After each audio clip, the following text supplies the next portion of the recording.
রাকেশ শর্মার পর ভারতের আর এক কৃতি সন্তান শুভ্রাংশু শুক্লা মহাকাশে পৌঁছে গেল। নাসা এবং ইসরোর যৌথ প্রজেক্ট ছিল এটা। এই প্রজেক্টে শুভ্রাংশু শুক্লা ভারতের হয়ে মহাকাশে পৌঁছে যায়। ভারতের হয়ে নিজের জীবনকে বাজি রেখে যে শুভ্রাংশু শুক্লা মহাকাশে পৌঁছে গেল, তার বেতন কত আজকের এই ভিডিওতে আমরা জেনে নেব।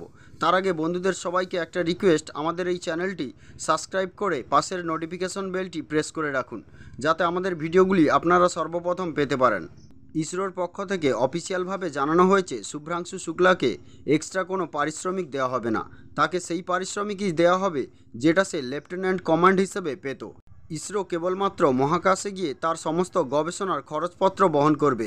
এছাড়া তাকে কোনো এক্সট্রা স্যালারি দেওয়া হবে না। শুধুমাত্র দেশ এবং দেশের ভবিষ্যতের জন্য শুভ্রাংশু শুক্লা এক্সট্রা বেতন ছাড়াই জীবনে ঝুঁকি নিতে রাজি হয়ে গেছে। তার দীর্ঘায়ু কামনা করে আপনারা একটা লাইক দিন প্লিজ, এবং কমেন্টে ভারত মাতা কি জয় লিখুন।